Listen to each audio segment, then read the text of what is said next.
The following is a production of the University of Hartford School of Communication.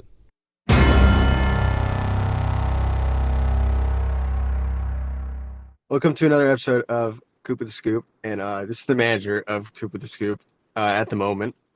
This is the person behind everything. I'm going to give you a really good intro.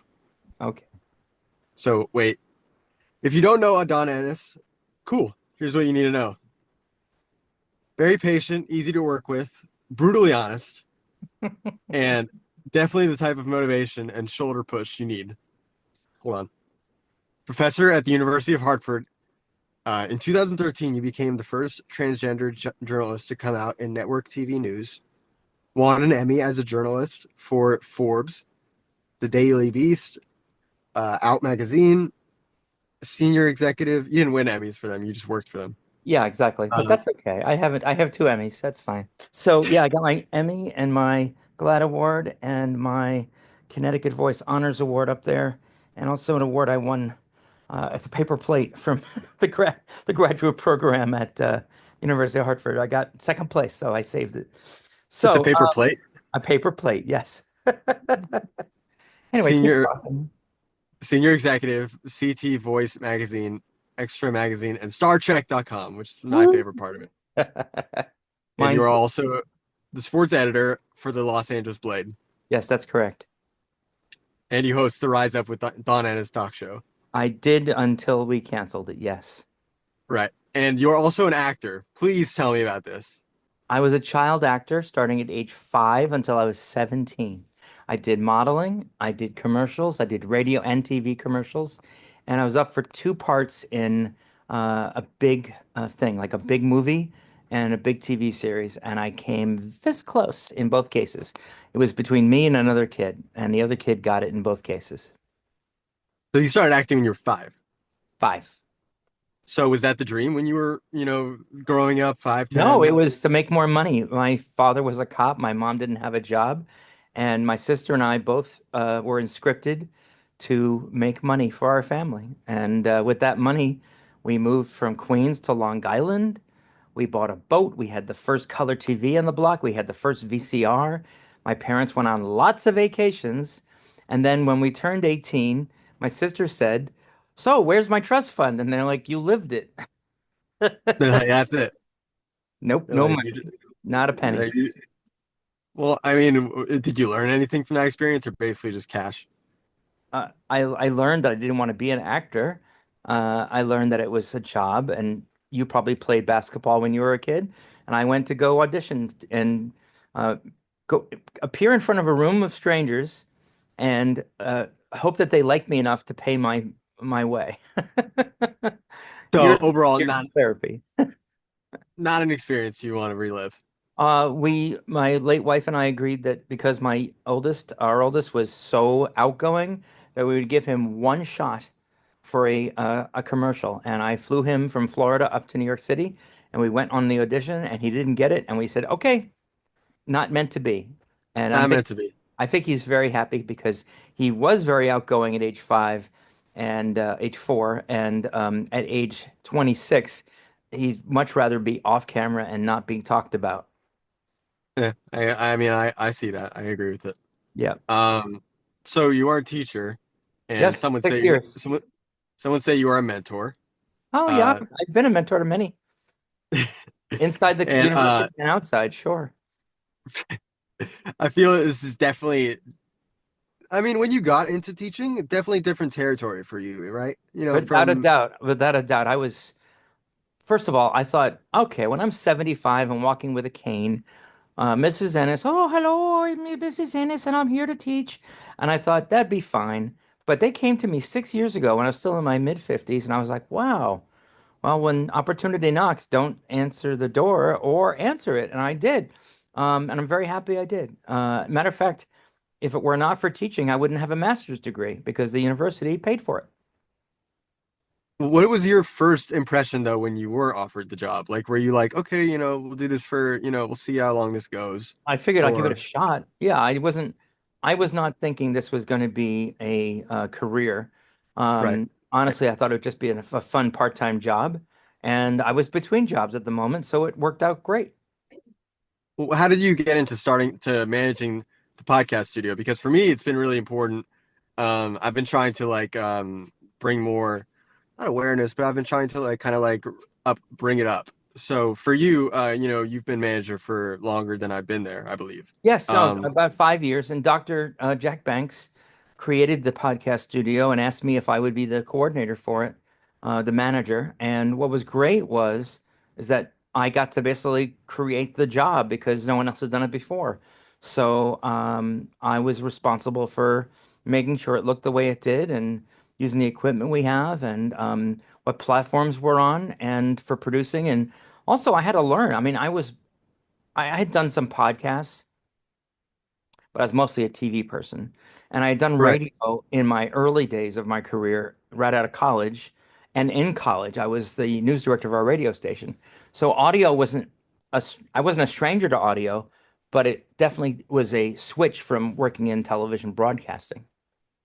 Right. It's interesting because you see a lot of people from TV that go into podcasting and you're like, wow, it looks like, they fit right in. And it's interesting because it's like in the same field, sort of like a, ner- like the whole, it's a big, there's a lot of opportunities, but it's like you Oh, can I'll just tell fit you in two with, things that I learned. Number one is everybody hates their voice. If it's somebody who likes their voice, it's just that that's the size of their ego. Second, if you I can try not to think about it. if you can talk, you can podcast. It's as simple as that. It really just requires talking. And I think the best podcasts are where one person talks to another. The worst podcasts are where someone just talks to the audience. I think that's boring. Hmm. Like That's right now, not really a a podcast. Well, I conversation. guess, yeah. Yeah, some people I guess qualify that as a podcast when it really just I don't know what it is. It's not like a pod. I feel like the point of a podcast is to interview, to have a Not cast with necessarily. someone. Well, let's look at Ryan Hughes. He collected the most awards of anybody at this year at the senior graduation ceremony. And he started out as a single podcaster, used at heart, and he would just talk about the sports of the week. Once a week, your thumb's in the way. Once a week, he would just talk for like 20 minutes into the audio booth. And I'm sure he enjoyed it, but it was boring. Yeah, I mean, it's much easier to do. Like people have came up to me and asked me hey, please I don't know why they do this. Well, I mean, I think they they because come up you're to good at what you do. they come up to me and they're like, please, can you help me start a podcast? Not like begging, but they're like, hey, would you want to do it? I'm like, I don't know what to tell you. I'm like, me and Jared got on it, started talking, and it was as simple as that. Well, it was your idea to create it though, and on top of that, you had the chutzpah to put yourself out there, and that's really what it takes. If anyone asks you post college, would you like to create a podcast? You should always say yes because look at the world of podcasts right now, and people making a lot of money doing podcasting. But you have to find the niche, you have to find the topic. Like I said before this, I did a podcast. I did two podcasts with a girlfriend of mine. She's a black trans woman, and the first podcast we made was before the war, and this was when Obama was president. And we thought, wow, we should do a podcast that talks about what'll happen if, the world goes to shit Sure. and it becomes Yeah. a civil war. Well, it didn't, thank goodness. And then we created a podcast called the Transporter Room. Transporter Love Room it. because we're both trans, Right. we're both Yes. into sports, and we love Star Trek. It works pretty well. Oh, it was great. I love the title. I created it and it was fun. I And can, then I lost my job at Outsports. My contract was up and they didn't renew and they got somebody else to run the shop and uh Carly took that over for a little while and then she's now doing a different kind of podcast, one that she created. She's amazing. And again, like I said, you have to have the ego, you have to have the power to talk and the desire to say something. But it really does come down to if you can talk, you can podcast. so sort of staying in that realm. What is so important? You have a lot of responsibilities, obviously. Well, actually, not obviously. If people don't know, you're a Well, teacher. You I'm a also teacher, I'm a journalist, are, you're a parent. I'm a parent, I'm a single parent and widow. I have three kids. Uh, none of them are really kids anymore. One's 26, just lost his job thanks to Trump and Musk.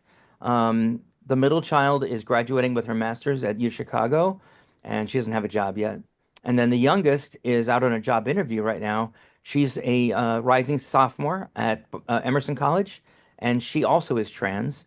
And hopefully she'll be getting a job today or soon, a summer job before she returns to Emerson as a sophomore in the fall.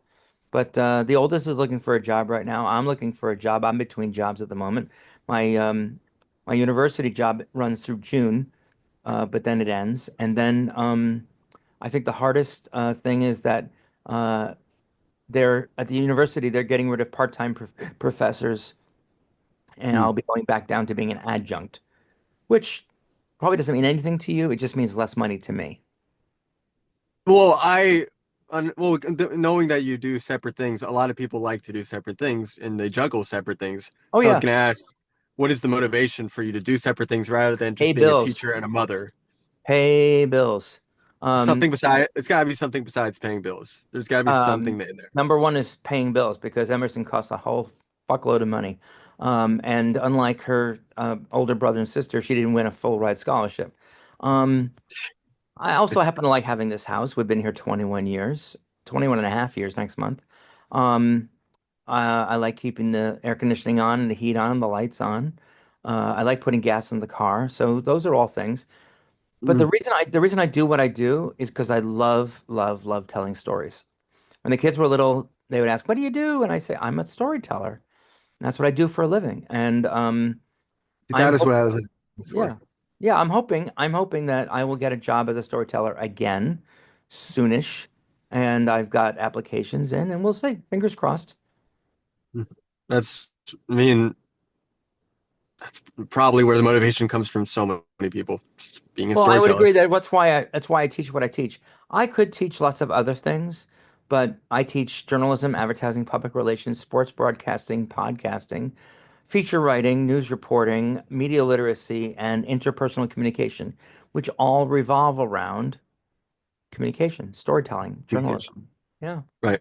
And that was like a main interesting thing to me because my friends from Houston are different. I have friends of some athletes, actors, and they're Hmm. all different, but they there's a certain like some of them are like, yeah, I could do this, but they're like, but there's this passion, there's this want. I want to do this, and like I could probably do this, but like I want to do this. Like I'm like I'd rather like just I have some fire for it. I have some like reason to do it. Alex, And I grew up wanting to do this since I was old enough to write. I learned reading from reading newspaper headlines. I used to make my own newspaper on loose leaf paper, and I was way ahead of the curve. I would customize it for different audiences. I would have different stories for different members of the family. I would practice by watching the news during dinner time. We would sit in the dining room for big family events, but if it wasn't a family event like Thanksgiving, I'd sit in the family room in front of the big TV and watch the news while I'm eating dinner. And I would watch the news religiously. And I went to high school, and in high school, we had a TV station and we had a yearbook and we had a newspaper. And up until me, I don't know why, no one had ever worked all three of those jobs. Actually, it was four jobs because there was one club that ran the TV studio, and there was a second club that provided the newscasters and the hosts. And I said, I'm going to do both. And like, you can't do both. I said, watch me. So I would be a director, and I would also be one of the news anchors of the news. I write for the newspaper, and I worked on the yearbook. I love telling stories. I even had a cartoon in the newspaper because I had my very first dream before journalism was I wanted to be an animator for Disney. That was my dream. And I sent my okay. cartoons off to Disney and they mailed them back saying they couldn't look at them because of copyright issues, but they encouraged me to continue. So when I got a job at Disney, which owns ABC, I finally got my wish. I got to be a cast member at Disney, which was wonderful. It was such a dream. Even though I wasn't drawing Mickey Mouse, I was still working for Disney. Yeah. I mean, to be able to for me to be able to say I did an internship at ESPN, which obviously is just like a Yes, 2 minute internship. I'm yes. like, people are like, wow. And then when I explain it in further detail, they're like, oh, But listen, they're like, now that you have that in, you should be. I hope you're applying for ESPN jobs if that's what you want to do. I how do I say this appropriately? I go all out for every foot in the door that I can get. Good. I try really very like there was once like if a Rockets I once got called like about a Rockets like, hey, do you want season tickets? Because I'm from Houston. There and I was like, no, but please, I'd love a job. And they were like, what? And I was like, please. Yeah. Yeah. Well, And listen, if you ever need a reference, you know who to call. yeah, not you, Dr. Cardillo. No, just kidding. Of Dr. course you could Cardillo. ask me for a reference. I would love to give you a reference. I'd give you a glowing one. I would tell them Thank how you. you were student podcaster of the year. I am student pod. So more about that. How have what makes such a good podcaster? Okay, the first thing is commitment. So if you come in and you do a podcast and then I don't hear from you for weeks and weeks and weeks, I'm like, okay, it was a one shot. They didn't enjoy it, or they decided they would just do it on their phone because your phone is just as good as a podcast studio, except it just isn't as fancy. Okay. It's not as cool looking. Not as cool looking. Number two, if somebody has a really interesting either genre or topic, there are two ladies who come in or used to come in every week talk about books. Is it really exciting? No, it's not, but they love it. They're very passionate about it. And that passion carries through the screen. There were two students last semester who came in and talked about golf every week. Oh, I'm falling asleep. But they're Yeah, but passionate about it. They love golf. not for them. For them, it's great, right? Mhm. I had two students who came in and talked about culture and about dating, and um, other students came in and talked about guys versus girls and who cheats more. Um, it, it, it's what you're interested in that makes a good podcaster. There are students who come in and just talk about religion. Okay. One of the most popular podcasts when we first started was a professor emeritus and his wife reading the Torah every week. And I swear to God, it was the most popular podcast we had. Uh-huh. For whatever reason, people wanted to hear the Torah reading every week and their interpretation of it. There you go. Well, for me as a sports fan, what makes a podcast so admirable, so like making me what makes me want to Admirable. keep watching it, Admirable.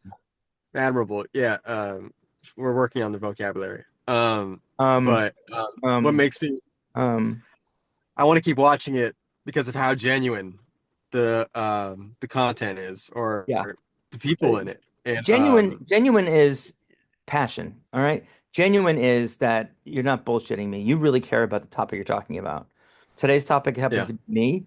The topics of the last couple of weeks have been your cousin, your friends, your coaches. Those are all interests that obviously not just you, but your viewers share. They want to see these people that you're talking to. And what I think about it is your passion about these interviews carries through the screen. You can't duplicate that. You can't fake that. yeah, you feel it. You feel it, and Absolutely. coach of the Los Angeles Lakers, JJ Redick, his podcast was a podcast I would watch all the time, and I had no interest in him before this. Right. You're So not a Lakers fan, but I he, didn't care. I just didn't. personality.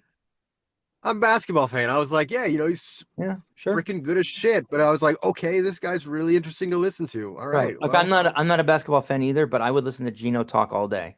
I sure. love I Yeah, love Dan Hurley. I think Dan Hurley is the most amazing coach, and he's so real. that And guy, that guy is a machine. when you watch the 60 Minutes interview with him, you can see Oh he's my, not some just faker. I interviewed the former coach of the Sun, who moved on twice now. I can't remember where he's at now, but he was the first out gay basketball coach. Actually, no, he was the first out gay male coach in all of sports. wow. And he's a fascinating guy because he's just a guy. He's just a guy who really cares about his players. And that was a Yeah, fascinating interview. yeah. And I do love What would you say? interviews, I have to say, I do. That gives me perfect leeway to my next question. Who's your dream interview? Oh, I would Someone love that you haven't, anyone. I wanted to sit down with Joe Biden. I wanted to sit down with Kamala Harris. I got to meet Kamala Harris at a reception line, and that's the closest I've come. I want to sit down with Donald Trump, and I don't think I'd want to sit down with JD Vance because I think he's just ugh, skeevy. But personal interest for you though, like Star Trek, like anyone like that. I've interviewed all of the Star Trek stars except for William Shatner, who when I was we were tweeting at each other. He said something that I tried to educate him on, and he blocked me. So I don't think there's going to be an interview with William Shatner before he dies. But you And may what never. any Mets players? I would love to interview former Mets players first, like Mike Piazza. I would love to sit down with him. I'd love to sit down with uh, uh, um, Strawberry, Darrell Goodman. Oh yeah, I love to sit down with legends. Um, of the current players, Pete Alonso, um, sure. uh, Who let's wouldn't? just say I wouldn't say no to any Met player. Um, and the Mets are red hot, so I'm excited about being a Mets fan right now. Um, I'd interview the Yankees too. I mean, I told you I hate the Yankees, but I'd interview them, of course. Yes, you did. Um, uh, an icon I haven't got to interview, but I've only got to chat with briefly twice is Billie Jean King. Um, uh, I'd love to. I've talked to Sue Bird, but I haven't interviewed Megan Rapinoe. I'd love Man, that. that'd be good. That'd be. And who else? Uh, you I know, mean, for me, I mean, it may be hot, like it may be like a trending, I guess, topic, but Caitlin Clark comes off. yeah, Paige Buger, and Caitlin Clark, and hell, I'd still interview Leah Thomas, the transgender swimmer. Um, Sure, I'd love to interview. Um, I wish I had a chance to have interviewed Muhammad Ali, uh, that's a good or one. or George Foreman, or um, you know, athletes of yesteryear, Mickey Mantle. I got to work with Sure. Joe DiMaggio in a commercial, Mr. Coffee commercial. Um, Oh, in your days as an actor. yeah, when I was a kid. Wow. Um, oh, I'd love to interview Tom Cruise. Okay. Um, and Barbara Streisand. That would be a big get. Uh, That's a good Lin-Manuel bit. Miranda, I'd love to talk to him. Um, and I think I'd be the first one to get kicked out of the White House if I got an interview with Donald Trump. I'd probably get in one question and they'd kick me out. Yeah, probably. Yeah, What else? probably. What else, Alex? I got only one more question for you, but it's a good one. I wanted to Ooh. make sure to ask you a hard question, Oh, a hard one question. that's important, one that maybe might make me uncomfortable to ask because I don't usually ask this type of stuff. For you, to be the first, let me ask this whole question. It's a long question. For you to be the first transgender journalist to come out, um, In how would TV you network say news. in TV network news? Excuse me, so sorry. Um, how would you say that your perspective on news has changed since then? And then I'm gonna ask you a follow-up question after that. Sure. My perspective on news hasn't changed. My perspective on what people think is bias has changed. Um, I think you can be a journalist and be unbiased and still believe in civil rights. Like, I don't think that being an unbiased journalist means that you should interview a Ku Klux Klan member when you're talking about civil rights just to have balance, right? Um, Tell me more. well, I think that when it comes to LGBT rights, people see it as political as opposed to civil rights. It's Mhm. I'm not making my rights political. People who are pressing my rights are. So it's very hard for me to convince cisgender which is the word William Shatner got upset about, cisgender journalists who are people who are not trans, it's hard for me to convince them that advocating for civil rights is not bias. They But consider they yeah, yeah. Sorry. consider that if you stand up for LGBT rights, then you're showing bias, and I think that's wrong. That's the only thing that's changed. There's so many things though that I think that we I just think we can't change everyone's mindset, no matter Oh how no, I effed agree. up or And I don't want to correct. change anyone's mindset. I want people to listen. I don't necessarily need people to change their minds. But their Like I mindset, like the way, like some people just don't want to change. Some people are willing to change their perspective, and it's really respectable in my eyes. I Mhm. really respect it when someone is able to say, "I was wrong," or "I believed it this way. Now I believe it this way." I like even Um, when people say, I don't agree with you, but you give me something to think about. That means a sure, lot to me. And yeah, let me give you another example. The state of Israel. I think the state of Israel and the government are absolutely in the wrong. They are murdering children and they are forcing people to starve and they are spreading disease. Am I Jewish? Yes. Do I believe in a Jewish state? Yes. Do I want Judaism to continue and flourish? Yes. But it doesn't mean I don't want Palestinian lives to flourish. Doesn't mean I want the end of Israel and I want Palestine to, you know, rule the land from the river to the sea. No, I'm not a sure, believer in that. I just don't think that we should be murdering children or starving people. And I don't think there's that war is an answer. So that's how I feel about Israel. Now, is that my personal opinion? Yes. Does it mean I can't write or report on the state of Gaza or the situation in Israel? No, of course not. I can put those feelings aside, compartmentalize those feelings, and still be a fair and balanced reporter. yeah. That's what makes that. I think that's what makes these reporters nowadays so relatable. So just Well, some uh, are advocates and activists. Let's not forget exactly. that. And there are people who work in LGBT media who are my friend Carly, who I talked about. Now she's an activist. I don't Yeah. consider myself one. So what was your second question? Don't say the word, but what is your favorite curse word? Because we've learned a lot of those I've learned a lot of those in your classes. I can't say the word. Well, you All can right. say what word it is. Well, let me just remind you that at the beginning of every semester I say the policy at my home and the policy in this classroom and the policy in the podcast studio is watch your effing language, right? So That's true. That's not my favorite curse word. What is my I've never been asked this question before. Let me take a Same. moment to think about it. This is why. Yeah, I'm good at this, man. You are. There's no doubt about that.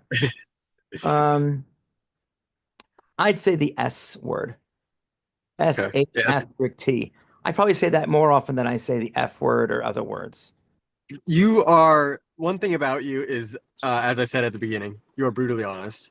Which is a beautiful, beautiful trait. Sometimes hard to take, but but um, you make it a point in your classes not to curse. I mean, excuse me, to curse. And many parents would be like, why she should be setting an example. She should be, maybe even probably it's not very womanly. I'm sure that gets said.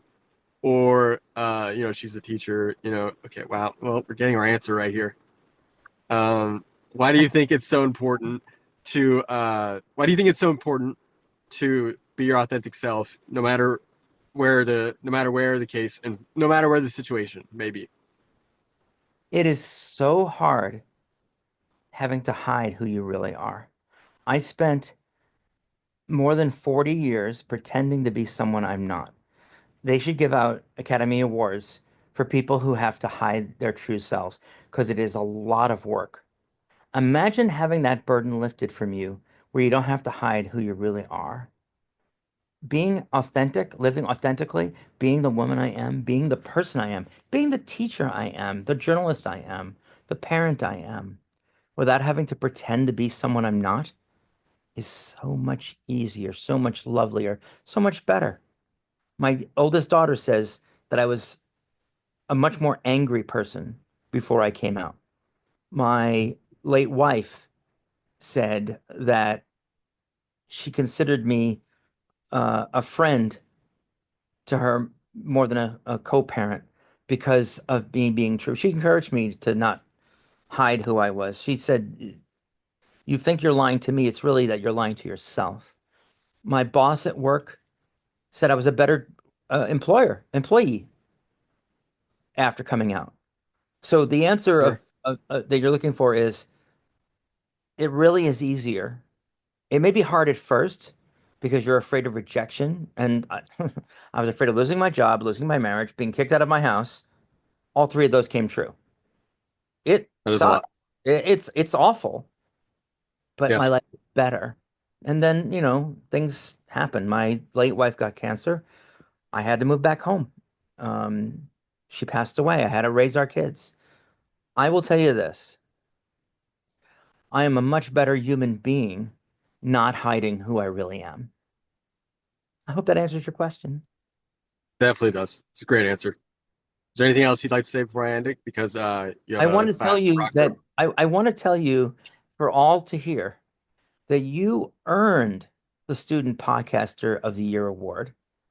And when the university told me that, well, Alex didn't have the grades that the other students who received certificates and $200 coupons or whatever it was, I said, yeah, but it's not just about the grades. Alex showed up. Alex outperformed. Alex committed himself. Alex was dedicated. Alex did very well. And grades aren't the only barometer that the university should be looking at in terms of which students get honors and which students don't. Okay? So, as much as it seems as if I just pulled this out of my ass, I came up with this award, the first inaugural Student Podcaster of the Year award for Coop with the Scoop, Alex Kuperman, because you earned it. Thank you. You're welcome. Thank you for managing the podcast studio. I hope you continue to do it.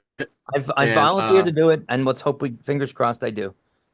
and please, for the love of God, I am so willing to make a return, even if it's from Zoom. Well, October, come back in October. We'll do Even, a memorial but I podcast. mean, even if like it's with you in the podcast, or if it's with someone else in the studio, and then I'm on Zoom, I'll. There aren't many things that I'll tell you I'm too busy for, other than that. Okay, and when you're famous, and you get a DM I, from this old professor lady, maybe you'll put me on your famous show, and you can make time at the end, like Jimmy Kimmel does for Matt Damon. And we're sorry, Professor Ennis, we didn't have enough time for your to appear. I just have famous friends. I'd like to keep it that way. All right, have a great day and happy Thank you, summer, and Professor. get a job. You I'll try. You too. got And me. Both of us will. I'll get you a reference, okay? I hope everyone can take away something from this, because there's some really good answers. Thanks so much, Alex. Best of luck to you. This has been a production of the University of Hartford School of Communication.